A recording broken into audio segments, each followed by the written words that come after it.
Welcome to our channel. Today topic is intermediate first year how to presentation in the public examination.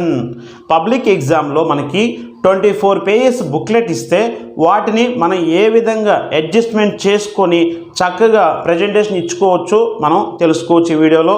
ఎందుకంటే అవి ఎక్కువ లెంతీగా రాయాల్సిన అవసరం ఉండదు.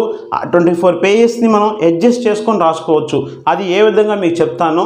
ఇక్కడ వచ్చేసరికి సెక్షన్ బితో స్టార్ట్ చేయండి. ఎందుకంటే మనకి సెక్షన్ బి అయితే ఈజీగా ఉంటుంది.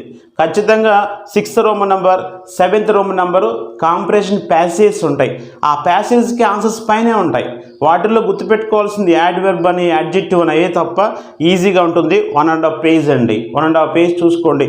ఒక పేజీ అంటే ఏంటంటే ఒక వైపు 1 షీట్ కంటైన్స్ 2 పేజెస్. అటువైపు ఇటువైపు కలిపితే మనకి ఒక షీట్ అవుతుంది. కాబట్టి ఒక 1.5 పేజ్ అనమాట. ఎందుకంటే ఒక షీట్కి 24 లైన్స్ ఉంటాయి కాబట్టి మనం యూస్ చేసుకోవచ్చు. 1.5 పేజ్ సరిపోతుంది. సెక్షన్ సితో స్టార్ట్ చేద్దాం. నెక్స్ట్ ఇక్కడ 8th రోమన్ నెంబర్ ఆర్టికల్స్ అనమాట. ఇక్కడ మనకి ఎన్ని ఇస్తారంటే 6 బిట్స్ రాయాల్సి ఉంటుంది. మీరు ఆర్డర్లో రాసేసుకోండి. 9th 10th 1 ప్రిపోజిషన్స్ టెన్సెస్ ఇవి 3 కలిపితే మనకి 1 పేజీ అవుతుంది అనమాట. ఒక పేజీయే, అటువైపు ఇటువైపు కాదండి, ఒకవైపు మాత్రమే చెప్తున్నాను. నెక్స్ట్ 11th రోమన్ నెంబర్ వచ్చేసరికి రీవరైట్ సెంటెన్సెస్ అంటారు. అంటే వాయిస్ డిగ్రీస్ ఆఫ్ కంపారిజన్ కావచ్చు, స్పీచ్ కావచ్చు, next one simple compound complex కావచ్చు, నెక్స్ట్ వన్ క్వశ్చన్ ట్యాగ్ అండి. 11th రోమన్ నెంబర్ మనం రాసేసుకోవచ్చు. 12th కరెక్షన్ ఆఫ్ సెంటెన్స్ అంటారు. వీటికి కూడా ఫుల్ సెంటెన్స్ రాయాల్సి ఉంటుంది కాబట్టి 1 షీట్ ఒక పేజ్ అనమాట ఇక్కడ. నెక్స్ట్ 13 వచ్చేసరికి మనకి ప్రేజల్ వెబ్స్ అంటారు.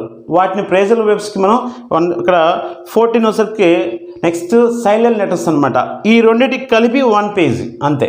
నెక్స్ట్ వచ్చేసరికి 15 పార్ట్స్ ఆఫ్ స్పీచ్. నెక్స్ట్ 16 వచ్చేసరికి ఏమవుతుంది మ్యాచ్ ద మీనింగ్స్. ఇవి 2 కలిపి 1 పేజ్ అవుతుంది. నెక్స్ట్ 17th చూడండి 2 పేజెస్ అనమాట. ఎందుకంటే ఇక్కడ ఇది అక్కడ డయాగ్రామ్ కాబట్టి డయాగ్రామ్ గీయాల్సి ఉంటుంది. దానికి చాయిస్ కూడా ఉంటుంది.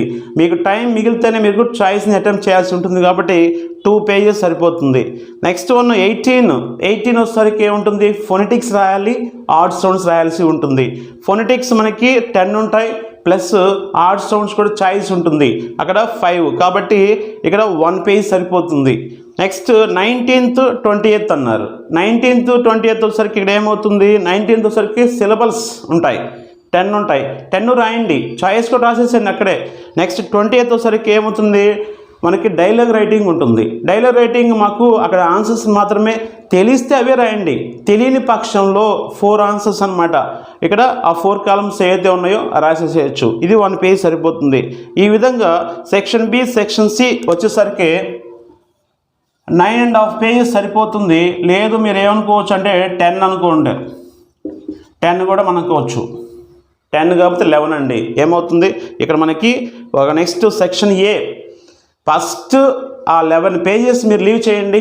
First 11 pages section B section సికి పేపర్ ఇచ్చిన వెంటనే ఫస్ట్ రోమన్ నెంబర్ ఏదైతే నెంబర్ ఇచ్చాడో ఆ నెంబర్ మొత్తం వేసేసేయండి. వేసేసిన తర్వాత సెక్షన్ కేకి వచ్చేయండి.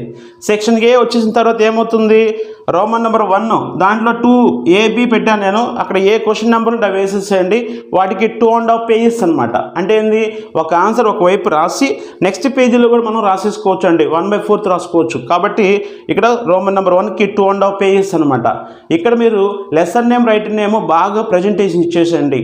నెక్స్ట్ 2 కూడా అంతే, పోయిట్రీ యానిటేషన్స్ ఉంటాయి. ఇది కూడా 2.5 పేజెస్ అనమాట. నెక్స్ట్ 3 ఇక్కడ వచ్చేసరికి మనకి 2.5 పేజెస్ అనమాట. Next 4th 1 2.5 pages. 5th 1 వచ్చేసరికి 3 పేజెస్ నాన్ డీటెయిల్ 3 పేజెస్ ఉంటుంది మనకి. మీకు ఆల్రెడీ నాన్ డీటెయిల్ మీకు ఈ ఛానల్లో అందుబాటులో ఉన్నాయి, ఒకసారి చూడండి. అవన్నీ కూడా చక్కగా ఇలా ప్రజెంటేషన్ ఇచ్చుకోవాల్సి ఉంటుంది. 13 పేజెస్ సరిపోతుందండి. సెక్షన్ ఏ వచ్చేసరికి 13 పేజెస్ ప్లస్ ఇక్కడ 11 అండి, 24 పేజెస్ ఉంటుంది. చక్కగా ఈ 13 పేజెస్ సరిపోతుందండి. మీరు చక్కగా ప్రజెంటేషన్ ఇచ్చేసుకోవచ్చు. ఈ విధంగా మనకి రాసినట్టయితే ఎగ్జామ్లో ఉన్నటువంటి ఆ 24 పేజెస్ బుక్లెట్ని మనం సద్వినియోగం చేసుకోవచ్చు. అద్భుతంగా మీరు రాసేయచ్చు అనమాట. ఇలా ప్రజెంటేషన్ ఇస్తే ఏమవుతుంది టైం తగ్గిపోతుంది. చక్కగా మీరు టైంని యూజ్ చేసుకోవచ్చు. ఫస్ట్ పేపర్ ఇచ్చిన వెంటనే నెంబర్స్ అన్నీ కూడా నెంబరింగ్ ఇచ్చేసేయండి మొత్తం కూడా.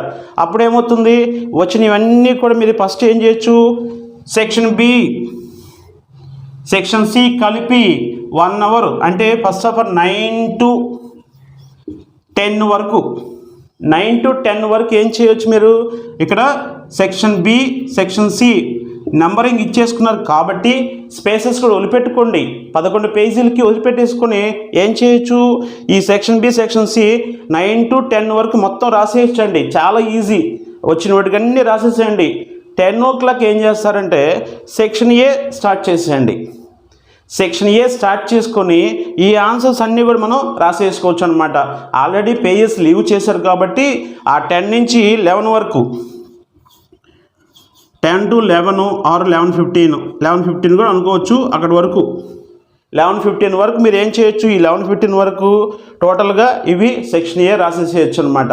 అప్పుడు ఏదైనా స్పేసెస్లో ఇక్కడ మీరు రాయనివి ఏమైనా ఉన్నాయనుకోండి, అవి రాసేసుకోవచ్చు. టైం కూడా మీకు చక్కగా కుదురుతుంది.